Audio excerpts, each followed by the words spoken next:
Adelante. Compré otro motor para que pueda tener unas piezas dentro que son importantes para mí. Let me talk in, my bad, do it in English.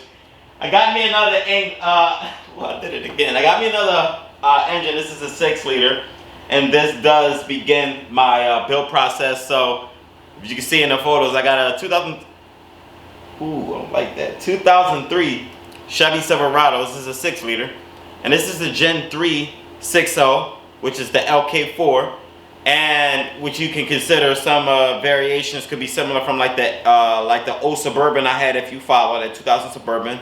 That one was an LM7, and with that one, that was a Gen 3, but certain things were the same, like you could use the crank over connecting rods and whatnot. But we have a 6.0, right? So I'm rebuilding the engine. The reason why I'm rebuilding the engine, because the previous one I had that I have a part just laying around or whatever, basically it spun a bearing. I got it off Copart, clean title, had like 220 some thousand miles on it from the scan tool. Told me because the cluster was a little goofy. We gotta go buy another cluster, but that's fine. So we had 220 some thousand miles, and I don't know nothing about the transmission. I got it in reverse and drive or whatever while I was here, but I didn't do too much or whatever because the condition of the motor. I didn't want it to be running like that while it was knocking. So I wanted to save it through a rebuild process, which I'm going to rebuild the transmission. You know I rebuild transmissions, so that's more content. We worry about this content. But what I'm going to do is I wanted to rebuild the engine because I wanted to be, let me take a sip. My shit was a little parched and I got cooking that shit all up in here. I wanted to rebuild the engine.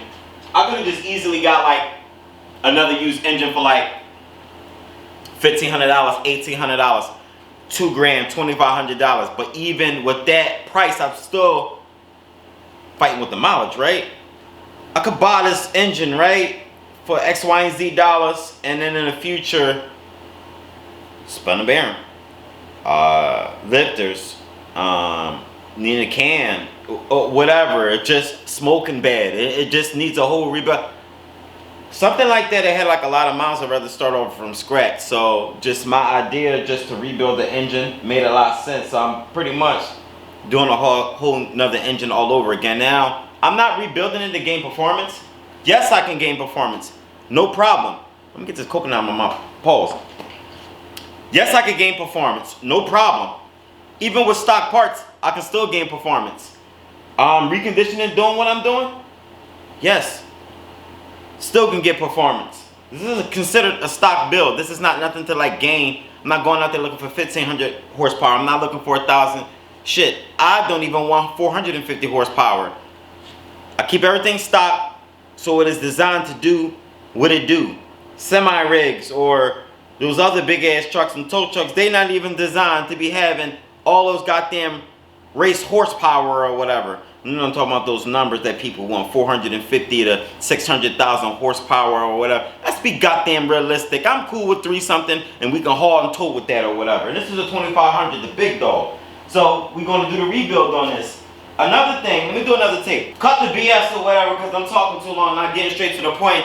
I got this engine from the junkyard, $388 after taxes or whatever. I swore he made the taxes up in his head. But either way, what he charged me, I'm cool because I still save hell of a lot of goddamn money. And then them junkyard niggas, y'all be annoying. I swear to God, y'all be annoying. I be wanting to, we not gonna do no negativity on this channel or whatever. But what I'm saying is, they ass wipes. That's exactly what the hell they is. They rude. You ain't got no goddamn manners when you be nice to them. So I gotta treat people accordingly or whatever.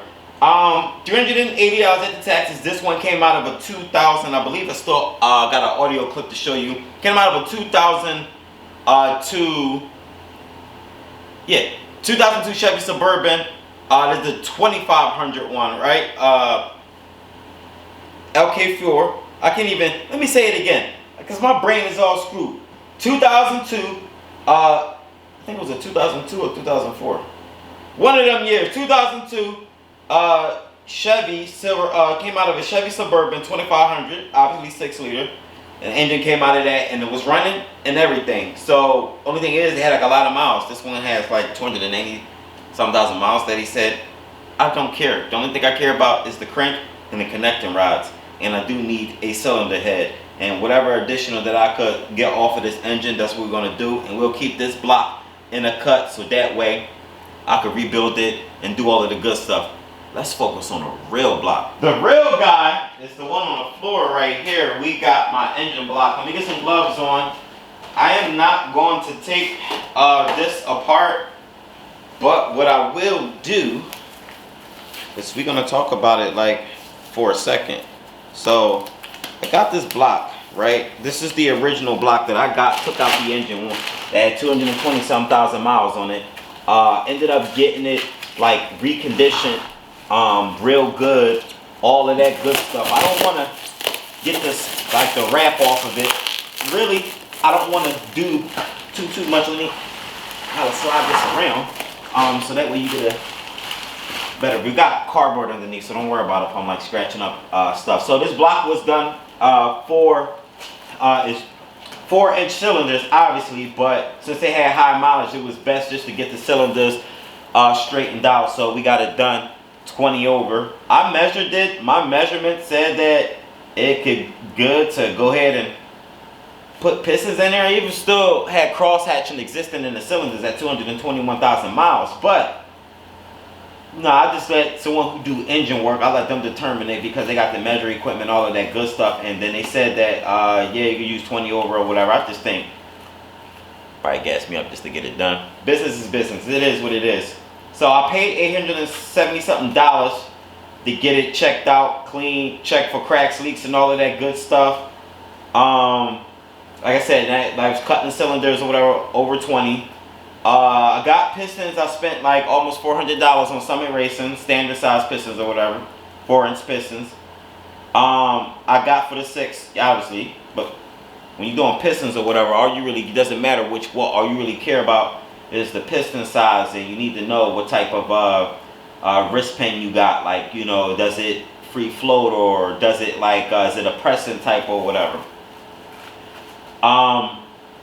Summit Racing, I got rings for it or whatever. I didn't spend that much money on rings, probably like 30-40 bucks or whatever. I don't know.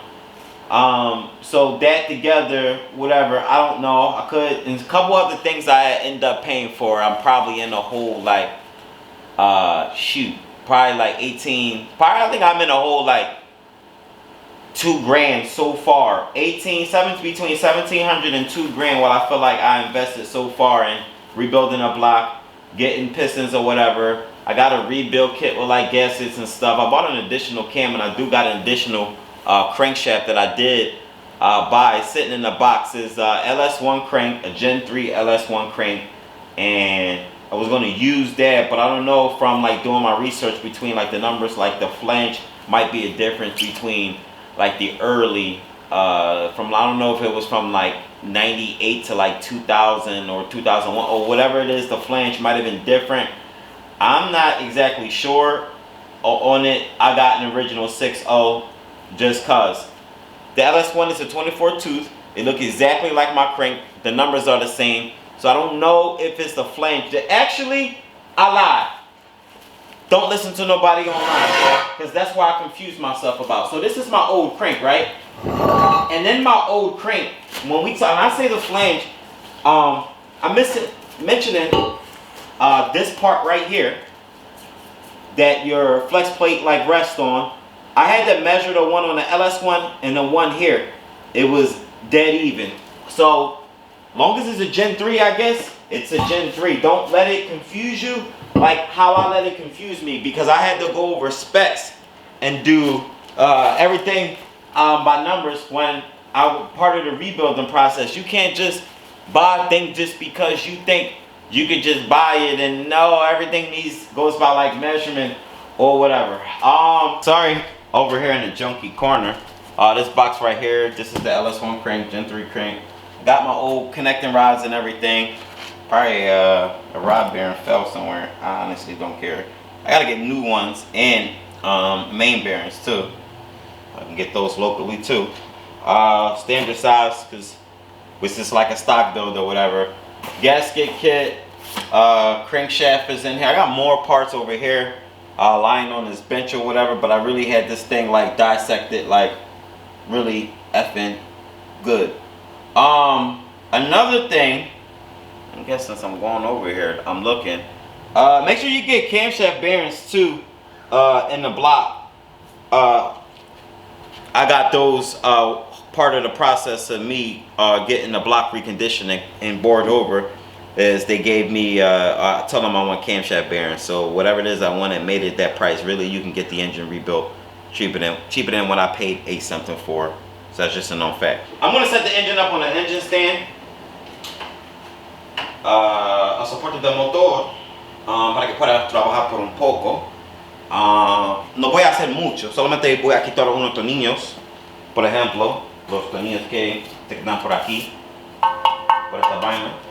Y I'm gonna remove the cylinder heads, the exhaust manifold. I'm gonna start like gutting everything out, but realistically, listen in this video, since I ended up talking too long, this is the initiation part 1, but I'm gonna set it up on the stand, and then part 2, you'll see me stripping everything down. So let me find 15 millimeter.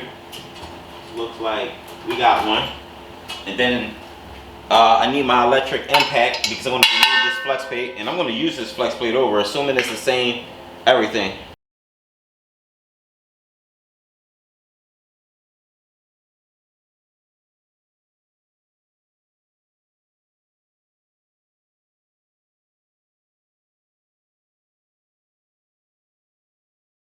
So then I got the flex plate off. I'm going to grab that's like the adapter thing for the engine stand itself, and I'm going to connect it to either one point right here with a long bolt, another point right here, maybe one right here, and another one maybe somehow at the bottom. Whatever it is, I figure out I can get it. That's how I'll do it. Now I had like matched up random bolts I had from the old engine. Only had this one that I had fabricated or at least used for it. The other ones I had to go. I have a drawer, a bolt drawer. We all got like a boat drawer, right? And I guess we built up boats a good amount of years. So how your configuration is going to be weird. I don't know how you want to do it. However you want to do it, I'll just try to do it best as I can. It's never going to be perfect, but you need at least 3 arms on there, and them bolts need to be super sturdy. So I'm going to use this last one right here. Like I said, it's not going to be perfect. Don't sit there and waste your good old time trying to make sure everything goes all armed up all nice. No, we're not doing none of that. So I'm going to drive these in, at least the 2 that I know is 15 millimeter. They don't have to be in all the way. Or at least if you want to put a washer on this one, I probably will. Let's get a washer on some of these. Alright then, great. So I got a little smaller bolt. Yeah, got that in there. You up in there where you need to be. And then this last guy may be annoying right here. I don't care about a little space like that as long as I got 3 in there. And I'm going to grab a nut to screw in here because this one was some type of weird bolt that didn't have a head on it. I can imagine I took this off something that was welded or something. I don't know. It was in my bolt drawer. So I'm going to grab a nut, thread it to here, and then drive it back down into the block, and then we're going to set it up on the stand. So I found something. I ended up taking 1 nut because I used 2 nuts, didn't work. And using that as a spacer. And then I took a lug nut, random lug nut that was like sitting in there. Let's get that in there. And I don't want, like I said, maybe before you could have like a little sticking out. I don't want nothing sticking out. I don't want the bolt like to be bending or nothing. So that's why we use shim it up. Shim here, shim here, shim here. That's cool. So now I'm gonna lock this down, which I am. I want to lock here and here, these 3 points, and we're good to get it on the stand. I should have had put on my light, but my headlight, a little lazy today. Plus I wasn't expecting to be doing too much in here today, but we're going to get started on the content. And this is very important to me that I document everything because I want to be able to go back, look at the videos, be like, damn, yo, this was my build, yada, yada, yada. So, cool. Stop being an 8 white. Trying to lock this down. Sorry, y'all. It's taking me long. I don't know why it's taking me so long. Hurry the hell up. I'm wasting film. and everything. I gotta use adjustable pliers because my wrench setup is all. This is the quickest stuff I can like grab right away. So let's get it on the stand. Now I got this engine stand off of I said Harbor Freight. I meant to say off of the Facebook Market. Paid a guy like, I don't know, probably like 50 bucks for this. Maybe it was Harbor Freight once upon a time ago because I remember having the same color like 15 years ago probably. Who knows? Who cares, right? So let's get this thing hoisted on here. You're gonna need a hoist. It's better to use a hoist in this situation. Why? Because this engine is super, super heavy while it's jacked up like this. I mean, or at least the way it's suited up, it's heavy. The block itself over there, that block by itself, that's heavy. I barely could carry that. I can carry it, and I hurt my back. It ain't even worth carrying it by yourself. Don't do no macho stuff or no car stuff by yourself, cause it don't be worth it for your body. Your body ain't made of no goddamn metal. Well, yeah, in a way, yeah, but not in sense of terms of durability and everything. So I'm gonna lift this up some more, and so I want to at least the stand to be one of the like both all the legs like at least kind of be elevated a little bit, so that way I can put it in there. Cool. And now I'm gonna try to lock it down. Now how I always lock this down, I always gotta use something. Why? Because I ain't got nothing good up in here. Why? Because when I got this engine stand, it didn't come with like the handle thing to twist it and all of that good stuff, so I gotta do it my way, which is fine. Put your ass back in the hole. Stick your ass and don't move. And if you want, take like a long pry bar, stick it in there so you can start doing your turns or whatever, and then I'm just gonna let it drop down on all threes.